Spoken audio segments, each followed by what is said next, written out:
Assalamualaikum warahmatullahi wabarakatuh. Nama saya Diva Salsabila dari Prodi Penjaskes semester 5 dari kampus STKIP Al-Islam Tunas Bangsa. Alhamdulillahirabbil alamin wa bihi nasta'in wa ala umuri duni wa din wassalatu wassalamu ala asrafil anbiya'i wal mursalin wa ala alihi washabihi ajma'il amma ba'du. Pertama-tama, marilah kita panjatkan puji syukur atas kehadirat Allah Subhanahu wa Ta'ala dan baginda kita, yaitu Nabi Muhammad SAW. Di sini saya akan berceramah tentang akhlak, yaitu tentang pengertian akhlak, pembagian akhlak, dan mengapa manusia bisa berbuat dosa.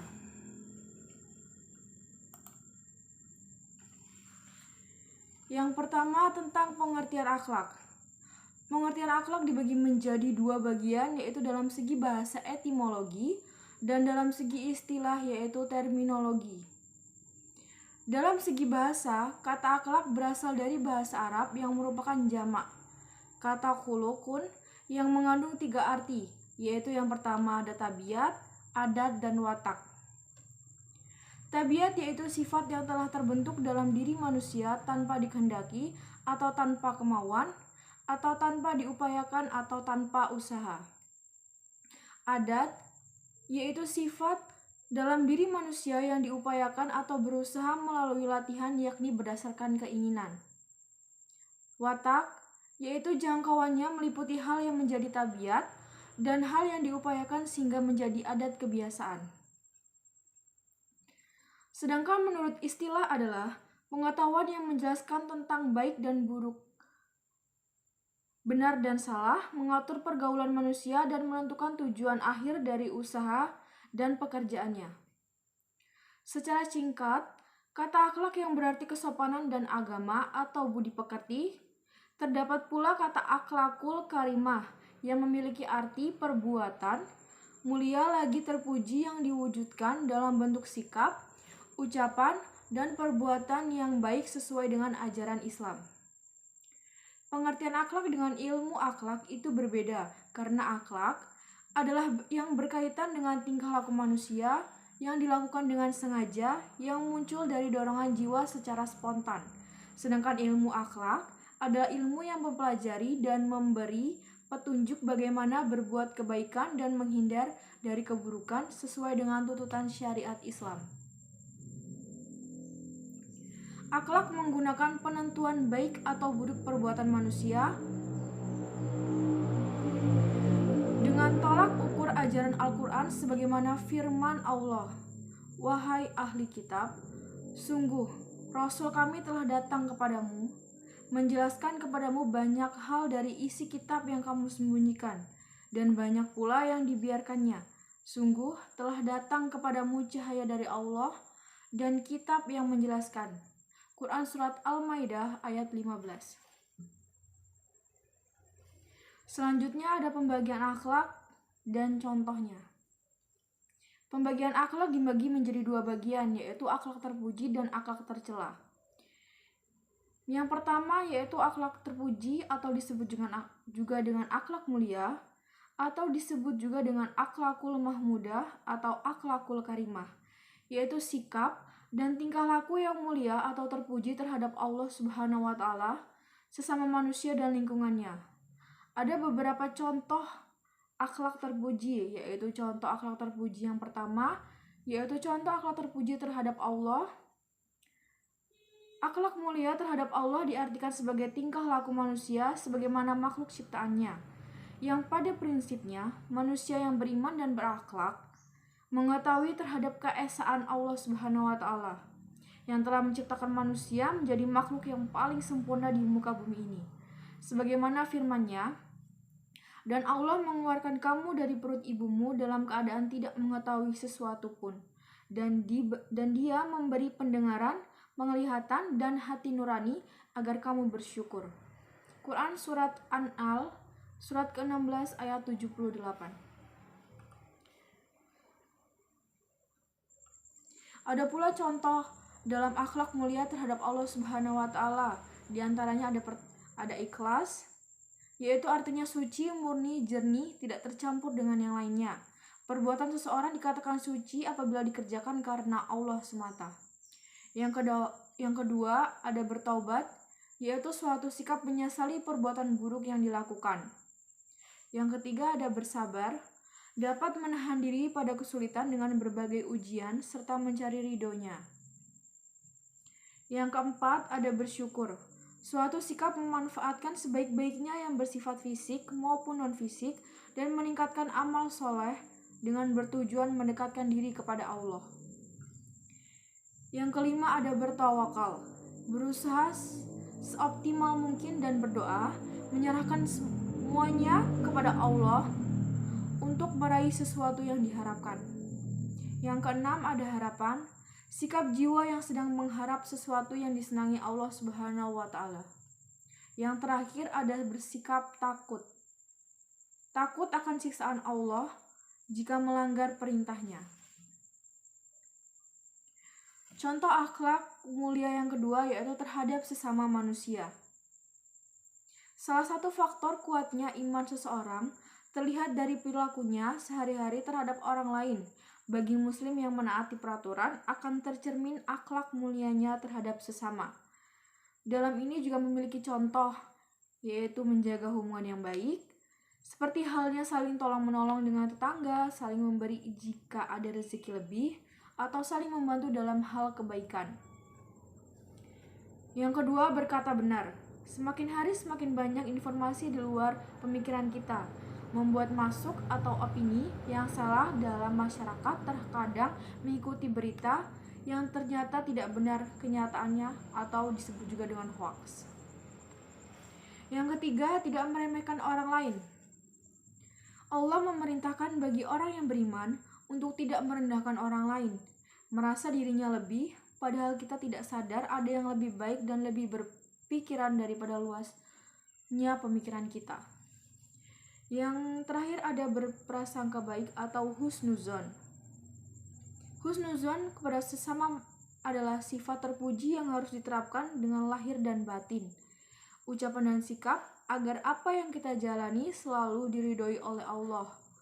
Karena sikap seuzon itu ibarat manusia memakan daging manusia yang sudah meninggal sebagaimana firman Allah, yaitu, wahai orang-orang yang beriman, jauhilah banyak dari prasangka. Sesungguhnya sebagian prasangka itu dosa dan janganlah kamu mencari-cari kesalahan orang lain. Dan janganlah ada di antara kamu yang menggunjing sebagaimana yang lain. Apakah ada di antara kamu yang suka memakan daging saudaranya yang sudah mati? Tentu kamu merasa jijik, bukan?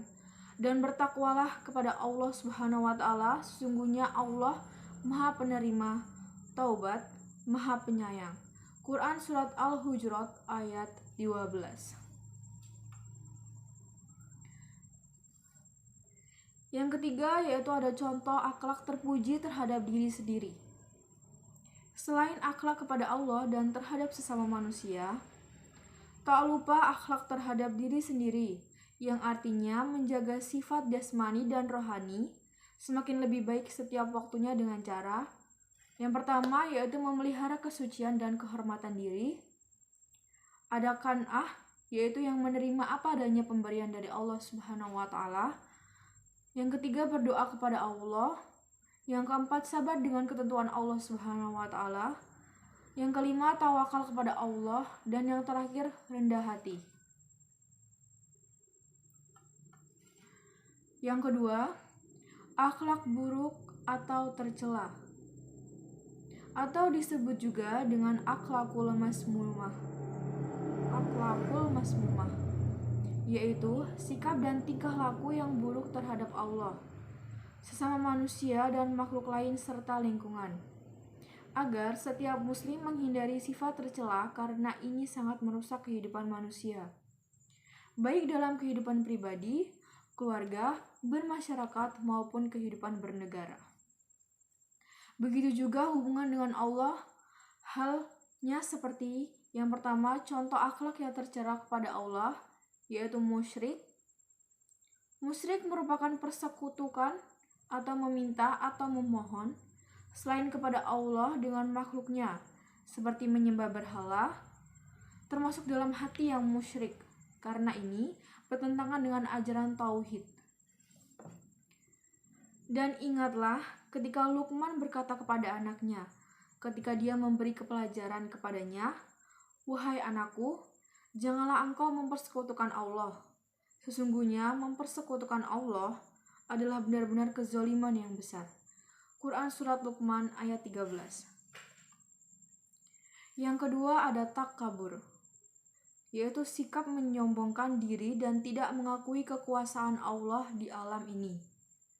Adapun yang menyebabkan seseorang menjadi takabur, salah satunya karena rupa tampan atau cantik, kedudukan jabatan yang tinggi, kekayaan, dan lain sebagainya.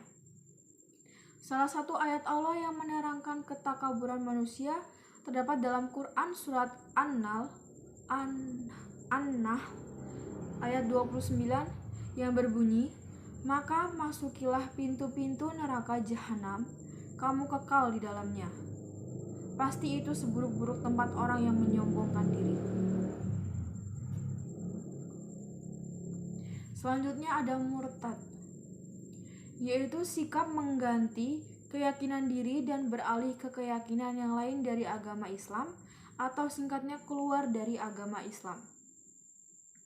Maka akan mendapatkan hukuman riddah atau hukuman mati saat akhirat kelak. Sebagaimana firman Allah, "Barang siapa murtad di antara kamu dari agamanya, lalu dia mati dalam kekafiran, maka mereka itu sia-sia amalnya di dunia dan di akhirat, dan mereka itulah penghuni neraka, mereka kekal di dalamnya." Quran Surat Al-Baqarah ayat 217. Selanjutnya ada munafik, sikap seseorang yang menampilkan dirinya berpura-pura atau tidak tulus hatinya mengikuti ajaran Allah Subhanahu wa Ta'ala, dan ini termasuk sifat berkhianat. Khianat pun diartikan sebagai perbuatan menipu dan menurunkan martabat dirinya. Sebagaimana firman Allah yang berbunyi, "Orang-orang munafik laki-laki dan perempuan satu dengan yang lain adalah sama. Mereka menyuruh berbuat yang mungkar dan mencegah perbuatan yang makruh, dan mereka menggenggamkan tangannya kikir. Mereka telah melupakan kepada Allah, maka Allah melupakan mereka pula. Sesungguhnya orang-orang munafik itulah orang-orang yang fasik."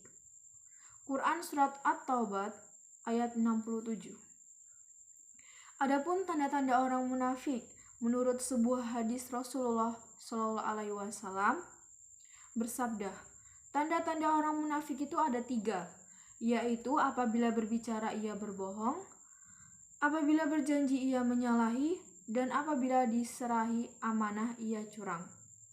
Hadis riwayat Bukhari Muslim. Selanjutnya ada contoh akhlak tercela kepada sesama. Tingkah laku atau sikap seseorang terhadap sesama yang tidak sesuai dengan ajaran tuntunan Al-Quran dan hadis diantaranya. Yang pertama ada mudah marah atau disebut juga dengan al-ghadab, yaitu kondisi emosi yang tidak bisa terkontrol yang mengakibatkan perilaku yang tidak menyenangkan orang lain. Yang kedua, ada iri hati atau dengki, atau disebut juga dengan al-hasadu, yaitu sikap seseorang yang ingin menghilangkan kebahagiaan atau kenikmatan orang lain dan rasa ingin menggagalkan kebaikan orang lain karena berhasil menjadi lebih baik dan sukses. Selanjutnya ada mengumpat, yang disebut juga dengan al-ghibah, yaitu perilaku seseorang yang menghasut orang lain untuk tidak suka kepada seseorang dan membicarakan keburukannya.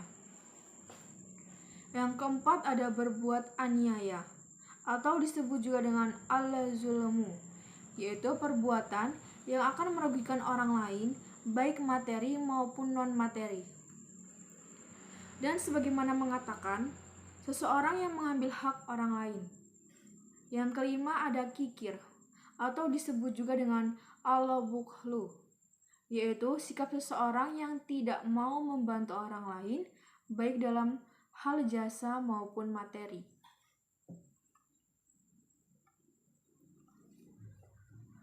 Selanjutnya di sini saya akan menjelaskan tentang mengapa manusia bisa berbuat dosa.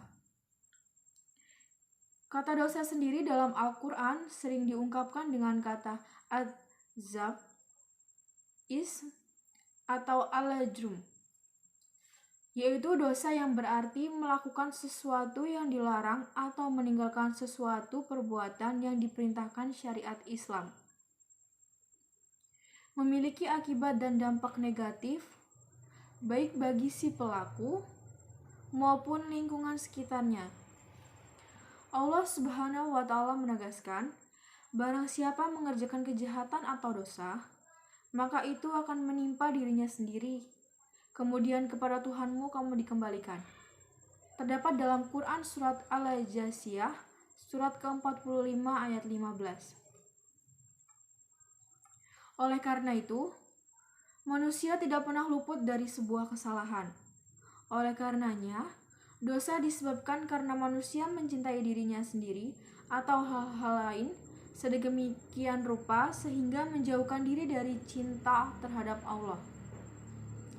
Dosa juga dipandang sebagai perbuatan yang tidak sesuai dengan kehendak Allah, baik itu melalui pikiran, perkataan, maupun perbuatan manusianya.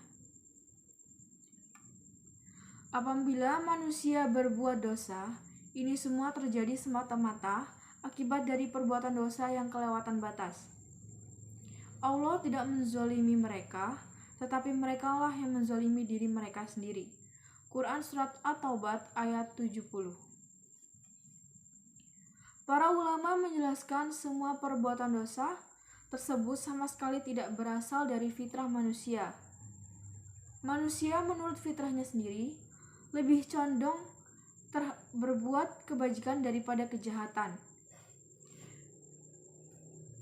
Diriwayatkan jika manusia dihadapkan pada pemilihan alternatif, mengerjakan dosa atau kebajikan menurut fitrahnya, niscaya ia akan memilih kebajikan, karena pada dasarnya manusia bersifat suci atau baik.